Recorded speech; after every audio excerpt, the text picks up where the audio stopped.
아이들 학교에서 우연히 만난 두 엄마들이 있습니다. 한 명은 늘 밝은 옷에 약간 과한 에너지, 활기찬 모습의 엄마이고, 다른 한 명은 항상 무채색 정장에 하이힐을 신는 좀 시크하고 무심해 보이는 엄마입니다. 이 두 사람은 자신들의 아이들을 매개로 만나게 되었지만, 앞으로 펼쳐질 이야기들은 애들은 절대 봐서는 안 되는 스토리인데요. 과연 어떤 스릴과 반전이 펼쳐지게 될까요? 끝날 때까지 어떻게 끝날지 알 수 없는 오늘의 스토리 들려드립니다. 안녕하세요. 알고 싶은 이야기 제이입니다. 실제 사건, 사고, 스릴러, 영화, 드라마, 추리소설 등의 줄거리를 이야기해드립니다. 오늘은 부탁 하나만 들어줘 라는 영화의 처음부터 결말까지 모든 반전까지 포함해서 말씀드릴게요. 그럼 오늘의 이야기 시작합니다. 활기차고 밝은 성격의 스테파니. 팔로우가 한 1000명 정도 되는 요리 브이로그 채널을 운영하고 있고 남편 없이 혼자서 아들 하나를 애지중지 키우고 있는 싱글맘입니다. 스테파니는 아들 학교에서 열리는 행사에 거의 막 영혼을 갈아 넣은 듯이 열심히 참여하는데요. 다른 엄마들이 아우 저 엄마 저 에너지 대체 다 어디서 나오는 거니? 하면서 혀를 찰 만큼. 근데 이게 와 정말 대단하다 하는 어떤 그런 리스펙을 담은 느낌이 아니라 살짝 왜 저래 싶을 정도로 과하게 에너제틱하고 밝아요. 이날도 스테파니는 아들 마일스의 학교에 갔다가 마일스의 친구를 만나게 되는데요. 이 아들 친구의 이름은 니키였어요. 똘망똘망 귀엽게 생긴 이 아들내미 둘이서 오늘 저희 같이 놀면 안 돼요? 라고 막 스테파니한테 조르는 거예요. 그래서 스테파니는 그러면 니키 엄마한테도 물어봐야지 하면서 니키한테 엄마 어디 계시니? 라고 물어보는데 니키가 우리 엄마요? 저기요 라고 가리킵니다. 니키가 가리키는 쪽을 돌아보는 스테파니. 전혀 애엄마처럼 보이지 않는 남다른 포스의 멋있는 여자가 고급차에서 내려 모델처럼 워킹하면서 이쪽으로 걸어오는 걸 보게 됩니다. 검정색 책모자를 쓰고 위아래 블랙으로 맞춘 정장 셋업을 입고 블랙 하이힐까지 신은 그녀는 뭔가 멋지고 스타일리시하긴 한데 어딘가 모르게 좀 음산한 느낌도 풍깁니다. 너무 압도적으로 멋진 니키의 엄마를 보고 스테파니는 자기도 모르게 약간 놀라면서 살짝 위축돼요. 니키 엄마의 이름은 에밀리인데요. 에밀리는 아이들이 계속 조르니까 스테파니한테 굉장히 쿨한 태도로 제안을 합니다. 그러면 애들 다 데리고 우리 집 가서 한잔 하실래요? 스테파니는 좋다고 고개를 얼른 끄덕이고 따라갑니다. 에밀리와 함께 걸어가는 스테파니의 뒷모습을 보면서 다른 학부모들이 수근수근거립니다. 야, 에밀리가 아주 스테파니를 산채로 그냥 잡아 먹어버릴걸? 과연 니키의 엄마 에밀리는 어떤 인물일까요? 에밀리의 집에 도착한 스테파니는 입이 떡 벌어집니다. 집이 어마어마하게 좋아요. 보면 볼수록 에밀리의 태도도 굉장히 뭔가 좀 힙하고 섹시해 보입니다. 절대로 그냥 평범한 애엄마 같지가 않았어요. 스테파니와 에밀리가 술을 따르고 있을 때 에밀리의 남편 션이 집으로 들어옵니다. 션은 작가이자 교사였는데요. 그 역시 훤칠하고 좀 다정해 보이는 그런 남자였어요. 그들은 눈앞에 스테파니가 있거나 말거나 별 신경 쓰지 않는 듯 진하게 뽀뽀를 하고 션은 2층으로 올라갑니다. 스테파니와 에밀리 둘은 술 한잔씩 하면서 서로에 대해서 이런저런 질문도 하고 대화도 나눕니다. 스테파니가 자기는 남편이 없고 싱글맘이다. 그래서 뭐 그럭저럭 겨우 먹고 살고 있다 라고 솔직하게 얘기를 하니까 에밀리도 의외의 얘기를 합니다. 우리도 사실은 부동산 투자 실패해가지고 파산 직전이에요. 남편도 일하고 나도 일을 하는데 베이비시터도 구하기 힘들 정도라니까요. 우리의 에너지 짱 스테파니. 그러면 내가 가끔 니키 봐줄게요. 라고 선뜻 이야기합니다. 뭔가 좀 멋지고 핫한 이 에밀리랑 친해지고 싶어 하는 것 같아요. 그때부터 스테파니는 정말로 에밀리의 아들 니키를 몇 번씩 봐주게 됩니다. 어느 날은 이 두 아이를 데리고 공원에 가서 놀고 있는데 에밀리가 퇴근하고 뒤늦게 공원에 나타납니다. 오늘도 역시 멋있는 블랙 정장 셋업을 쫙 빼입고 있어요. 아이들의 노는 모습을 바라보는 에밀리. 그냥 서서 애들을 쳐다보는 것 뿐인데 모델같이 너무 멋진 거예요. 스테파니는 평소에 자기 브이로그 채널도 운영하고 아들 학교 행사 관련해서도 사진을 많이 찍기 때문에 카메라를 들고 에밀리의 사진을 찰칵 찍습니다. 보통 이렇게 멋진 사람들은 사진 찍히는 거 좋아하거든요.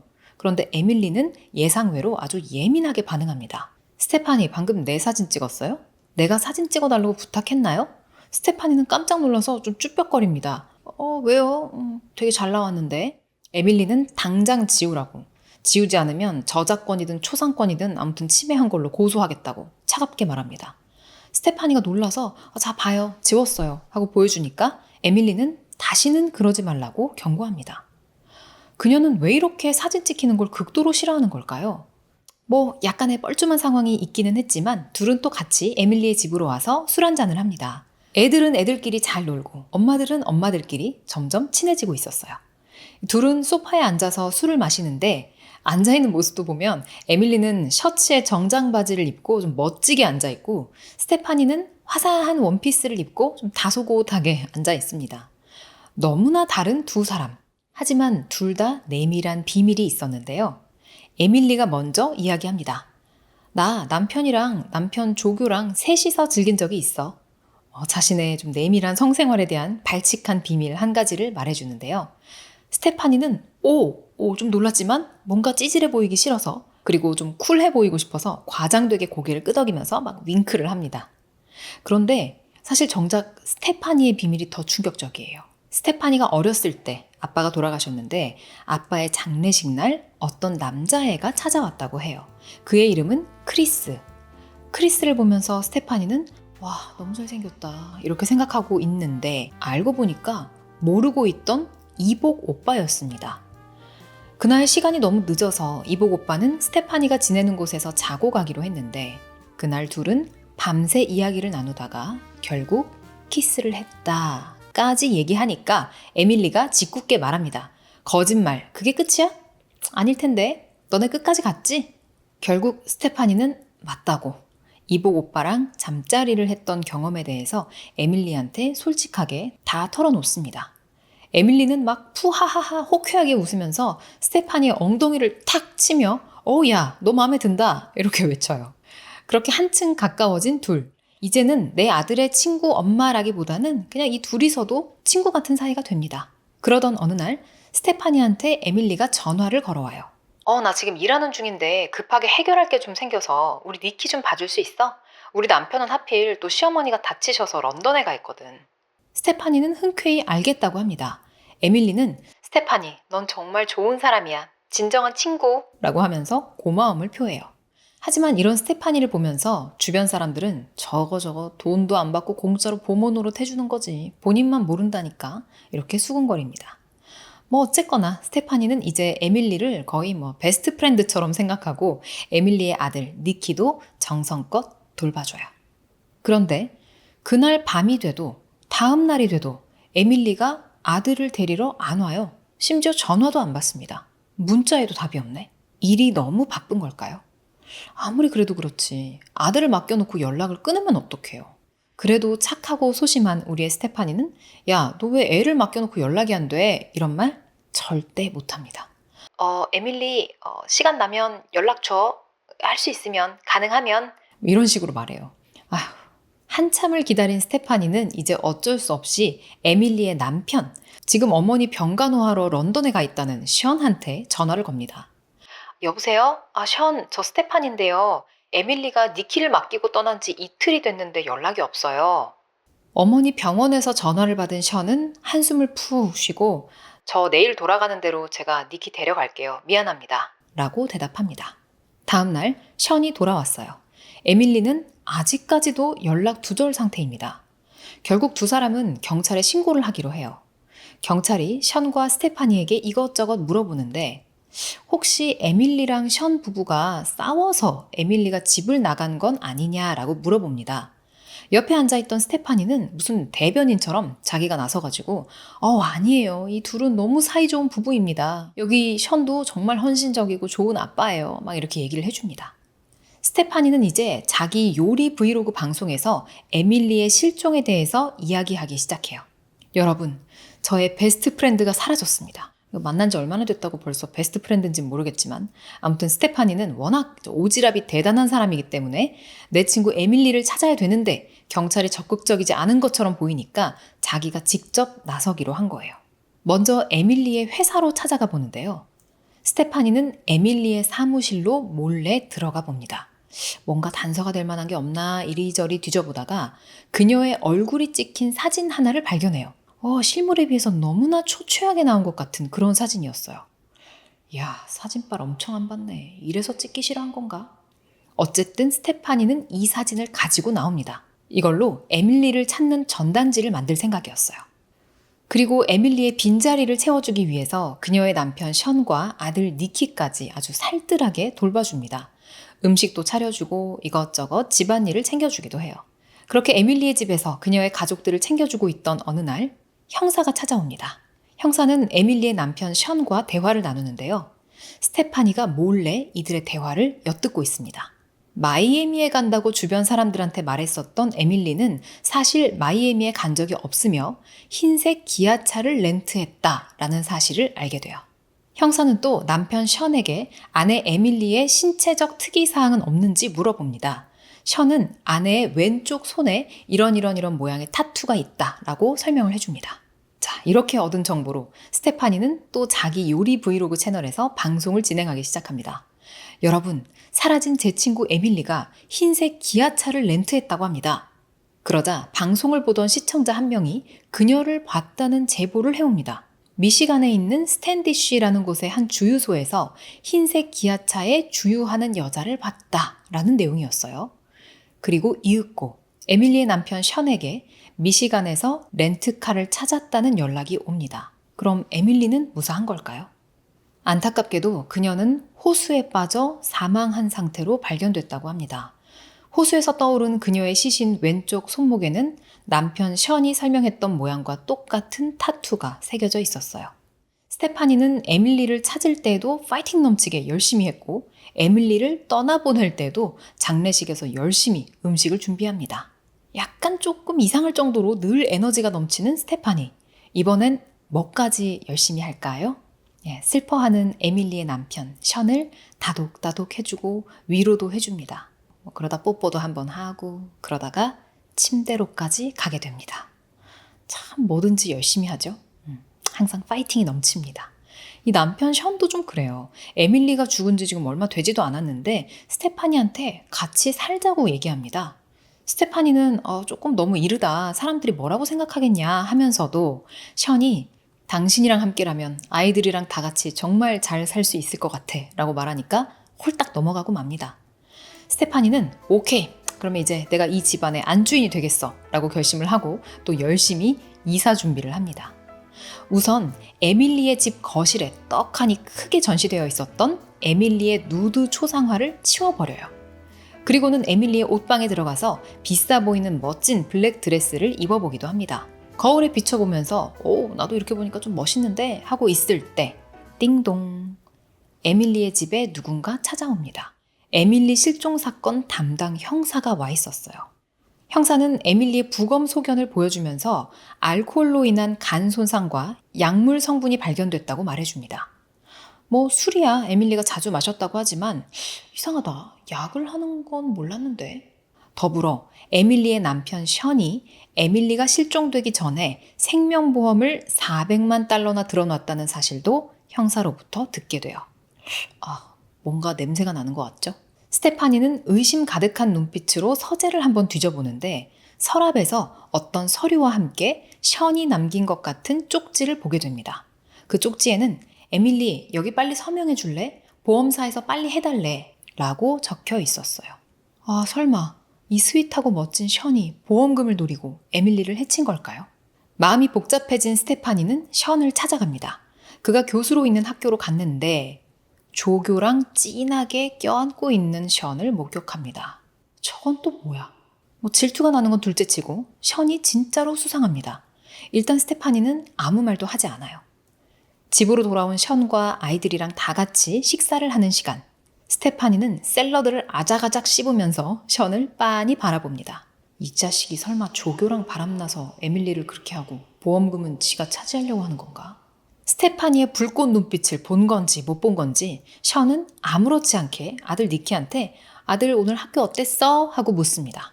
그런데 니키가 놀라운 말을 합니다. 나 오늘 엄마 봤어.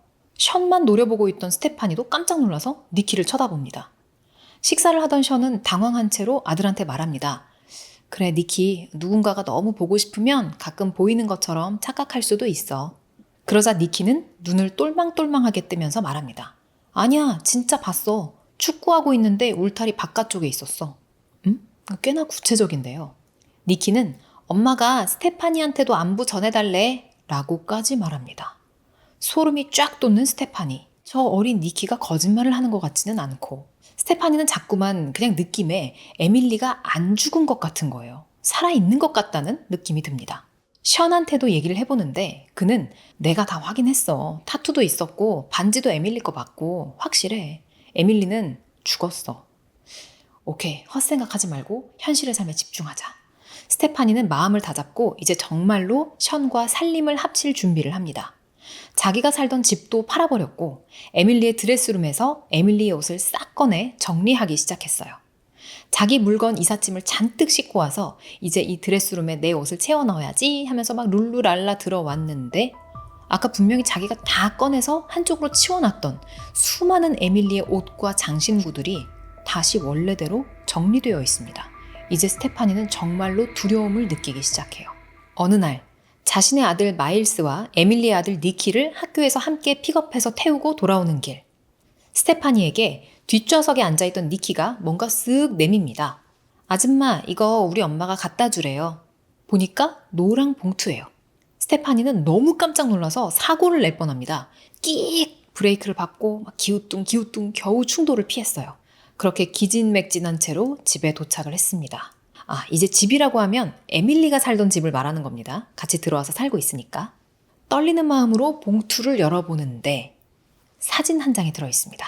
스테파니와 죽은 스테파니의 남편, 스테파니의 아들, 그리고 역시 세상을 떠난 스테파니의 이복 오빠, 이렇게 넷이서 함께 찍은 사진이었어요. 그리고 사진에는 펜으로 누군가가 brother fucker, 이걸 순화해서 말하기가 좀 어려운데 오빠랑 잔 인간, 이런 식으로 써놨습니다. 여기서 잠깐 스테파니의 과거 이야기를 돌아보자면 방금 남편이랑 오빠가 다 죽었다라고 말씀을 드렸잖아요. 이 두 사람이 살아생전에 스테파니의 남편은 스테파니 오빠라는 사람이 계속 신경이 쓰였습니다.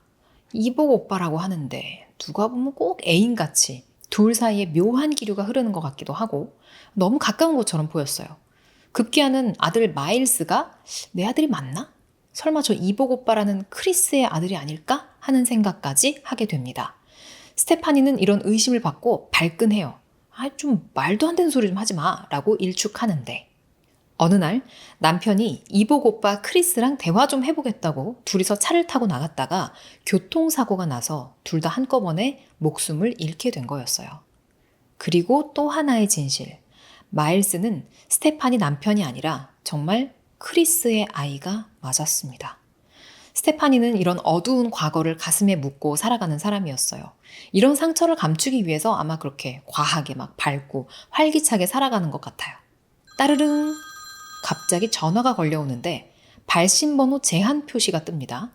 스테파니가 전화를 받자 에밀리의 목소리가 들려요. 전화를 받자마자 또 Hey, brother fucker! 안녕, 오빠랑 잔 아이야? 이렇게 말합니다. 이건 정말 에밀리한테만 말했던 비밀이었기 때문에 누가 에밀리 목소리를 흉내내는 거라고 볼 수도 없었어요. 스테파니는 덜덜 떨면서 에밀리? 라고 말합니다. 아니, 에밀리는 죽었지. 그럼 너 지금 어딘데? 나는 하늘에서 보고 있지. 오늘 입은 블라우스 이쁘네? 나 대신 션한테 키스를 전해줘. 400만 번. 하고는 전화가 뚝 끊어집니다. 션이 그녀 앞으로 들어놓은 생명보험 400만 달러를 비꼬는 듯 400만 번 키스해주라고 하는 전화 속 목소리. 스테파니는 이제 정말 패닉이 올 것 같았어요.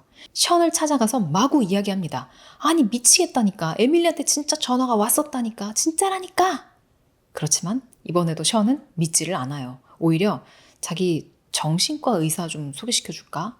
라고 걱정스러운 얼굴로 말합니다. 힘이 다 빠져서 집으로 돌아온 스테파니는 한쪽으로 치워뒀던 에밀리의 누드화 그림을 가만히 바라보다가 그림 아래쪽에 쓰여있는 화가의 이름을 발견합니다. 다이애나 하이랜드. 이런 내밀한 그림을 그릴 정도의 사람이라면 에밀리를 잘 알고 있는 사람이 아닐까? 스테파니는 다이애나 하이랜드라는 화가를 찾아갑니다. 에밀리가 죽었다고, 혹시 에밀리가 약물에 손을 댄 적이 있냐고 물어보니까 걔가요? 걔는 약에는 절대 손도 안 대던 애예요. 라고 그 화가는 얘기를 해주는데, 그러면 에밀리의 시신에서 나왔던 약물은 다 뭐란 말일까요? 화가는 작업실 한쪽 구석에서 에밀리의 예전 짐들이 들어있는 상자를 하나 꺼내줍니다. 그 안에는 에밀리가 과거에 한 성경 캠프에서 입었다는 티셔츠도 들어있었어요.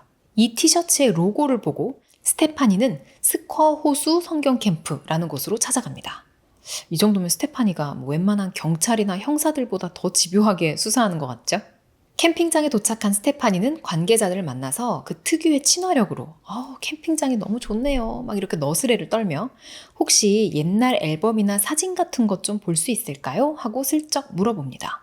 그렇게 허락을 받은 스테파니는 앨범을 쭉 보다가 에밀리의 진짜 이름을 알게 되는데 그보다 더 놀라운 건 에밀리한테 쌍둥이 자매가 있다는 것이었어요.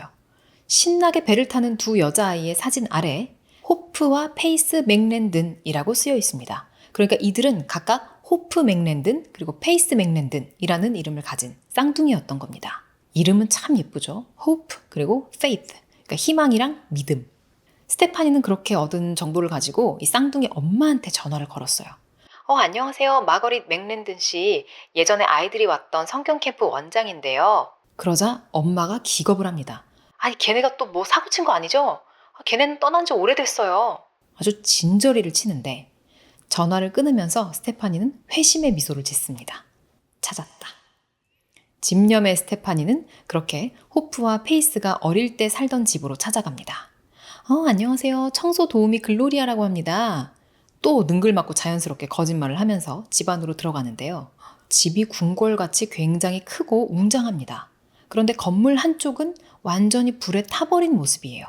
스테파니는 조심스럽게 에밀리의 엄마랑 대화를 시작합니다. 제가 사진을 우연히 봤는데 따님들이 너무 예쁘시네요. 머리가 하얗게 센 에밀리의 엄마는 걔네는 지옥에서 온 애들이에요. 라고 말합니다. 아니, 아무리 애들이 말썽을 좀 부렸어도 그렇지. 대체 무슨 짓을 했길래 자기 딸들한테 지옥에서 온 애들이라는 소리를 할까요? 심지어 그녀는 걔들은 부모가 아니라 엑소시스트가 필요해요. 이런 말까지 합니다. 스테파니는 예전에 에밀리의 회사에서 몰래 가져온 사진을 보여주면서 어머니 이거 호프랑 페이스 중에 누군지 아시겠어요? 하고 물어봅니다. 엄마는 확신을 하면서 말해줍니다. 얘는 페이스예요. 스테파니는 그렇구나. 정보를 챙기고 하나 더 물어봅니다. 저쪽 건물은 화재로 타버린 거죠? 쌍둥이 자매의 엄마는 쌍둥이들이 저지른 방화 사건을 떠올리면서 치를 떨어요. 이 집에 불을 낸 장본인이 바로 에밀리, 아니 호프와 페이스 쌍둥이 자매였던 겁니다. 얼마 후 션이 식당에서 혼자 식사를 하고 있는데 그 앞에 모자와 선글라스를 쓴 에밀리가 나타납니다. 지금 제가 계속 에밀리라고 부르고 있긴 한데 이게 가짜 이름이긴 하지만 우리는 이 스토리 내내 이 여자를 에밀리로 알고 있었기 때문에 계속 편의상 에밀리라고 부르겠습니다. 에밀리는 션 앞에 쓱 여유롭게 앉아요. 션은 난 정말 당신의 죽음을 애도하면서 슬퍼했어 라고 말하는데 에밀리는 빈정거리면서 그렇게 슬펐어? 그래서 내 친구랑 뒹굴었어? 그러면서 스테파니가 너무 많은 걸 알고 있어. 계획이 틀어지면 당신도 끌어들일 거니까 그렇게 알고 있어. 내내 의심스러웠던 션은 결국 알고 보니까 범인이 아니었습니다. 션도 몰랐던 거예요. 보험금도 아마 에밀리가 스스로 이렇게 들어놓은 것 같죠? 그런데 그녀는 도대체 왜 이런 행동들을 한 걸까요? 이제 슬슬 그 비밀이 밝혀집니다. 스테파니는 방송을 통해 오늘 오후에 에밀리 묘비를 장식하러 갈 거다라고 슬쩍 흘립니다. 그리고 에밀리의 묘비 앞에서 마티니를 타면서 그녀를 기다려요. 역시나 방송을 본 에밀리가 자기 묘비 앞으로 찾아왔습니다. 묘하죠? 멀쩡하게 살아있는 자기 묘비를 보는 기분이 어땠을까요? 니네 쌍둥이 언니 네가 죽인 거지. 왜 그랬어? 에밀리는 모른다고. 일어나 보니까 언니가 없었다고 잡아뗍니다. 거짓말. 너 400만 달러 타고 싶어서 너 대신에 쌍둥이 언니 죽인 거잖아. 스테파니가 날카롭게 따집니다. 이게 정말일까요? 에밀리는 대체 어떤 삶을 산 걸까요? 호프와 페이스, 이 쌍둥이 자매가 16살 때 그들은 이리저리 자유분방하게 놀러 다니면서 노는 걸 너무 좋아했어요. 이런 쌍둥이를 보고 엄마는 막 독서를 퍼부었고 아빠는 말보다는 막 폭력을 앞세워서 아이들을 컨트롤하려고 했습니다. 쌍둥이는 아빠의 소나귀에서 벗어나고 싶었어요. 그래서 집에 불을 지르고 도망 나왔던 거였습니다. 그 방화 사건 이후로 그들은 도망 다니기 바빴고 그래서 에밀리는 사진 찍히기를 그렇게 싫어했던 거였어요. 이들은 쌍둥이라서 같이 다니면 좀 눈에 띄니까 손에 같은 타투를 하고 헤어져 지내기로 합니다. 그런데 막상 헤어지고 보니까 에밀리는 언니가 자기 삶에 없는 게 더 낫다는 걸 깨달았어요. 그렇게 혼자서 뉴욕으로 간 에밀리는 거기서 자리를 잡고 션을 만나 떵떵거리면서 잘 살고 있었는데 어느 날 언니가 자기를 찾아내서 연락이 왔던 거예요. 결국 에밀리는 마이애미에 간다고 회사에 거짓말을 해놓고 언니를 만나러 간 거였어요. 캠핑장에서 재회한 두 사람. 정말 생긴 건 똑같이 생겼는데 한 명은 완전 멀끔하고 한 명은 머리도 피부도 막 엉망인 폐인입니다. 아까 형사가 시신 부검했을 때 약물 성분이 검출됐다라고 했었죠. 에밀리의 쌍둥이 언니가 약물 중독자였거든요. 언니는 이렇게 폐인처럼 살다가 돈이 다 떨어지니까 잘 살고 있는 에밀리를 찾아내서 연락한 거였어요. 오랜만이네? 14년 만이야? 잘 지냈지? 이러면서 나 돈 떨어졌어. 100만 달러 갖고 와. 너는 부자고 유명하잖아? 에밀리는 어이없어 하면서 그래도 100만 달러까지는 못 줘 라고 얘기합니다. 그러자 언니는 협박을 하기 시작해요. 그래? 그러면 우리 같이 죗값을 받자. 예전에 우리가 했던 짓 다 얘기하고 그냥 같이 깜빵 들어가자. 하지만 이제 에밀리한테는 지켜야 할 아들과 삶이 있었어요. 에밀리는 알았어. 그럼 내가 집이라도 팔아서 돈 줄 테니까 우리가 과거에 했던 짓은 비밀로 해줘. 제발. 쌍둥이 언니 페이스는 만족스럽게 웃으면서 오케이? 그럼 예전처럼 우리 수영이나 하러 가자. 라고 하면서 옷을 훌러덩 벗고 호수로 풍덩 뛰어들어갑니다. 에밀리도 첨벙 뛰어들어요. 쌍둥이 언니 페이스는 동생 호프를 바라보며 말합니다. 미안하다 꼬맹아. 구 호프 현 에밀리도 언니를 지그시 바라보면서 말합니다. 나도 미안. 그러더니 언니의 머리를 물속으로 꾹 눌러버려요. 미친 듯이 버둥거리던 페이스는 그렇게 호수에서 죽고 맙니다. 호수에서 발견된 시신은 에밀리가 아니라 그녀의 쌍둥이 언니 페이스였고 둘이서 똑같은 타투를 했기 때문에 모두를 감쪽같이 속일 수 있었던 거였어요. 자, 이 모든 이야기를 나눈 스테파니와 에밀리. 아직 에밀리의 묘비 앞에 서 있는 상태입니다. 하지만 한 가지, 에밀리는 자기가 언니를 죽인 게 아니고 그녀가 스스로 호수로 뛰어들어서 목숨을 끊은 거다라고 이 진실의 마지막 부분만 슬쩍 바꿔서 거짓말을 했습니다. 스테파니는 그 말을 믿는 눈치예요. 그리고는 에밀리를 바라보면서 묻습니다. 그래, 알겠어. 그래서 이제 어쩔 거야? 에밀리는 나는 우리 아들만 있으면 된다고. 션은 너 가져 라고 말해요. 그러자 스테파니는 나도 네 남편은 됐어 라고 대답합니다. 그러면 다른 옵션도 하나 있지. 에밀리와 스테파니는 함께 계획을 세우는데요. 이 둘은 뭘 어쩌려는 걸까요?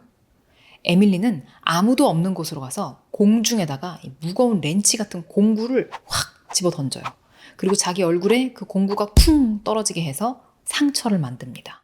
보면 마치 누군가한테 엄청나게 맞은 사람 같아요.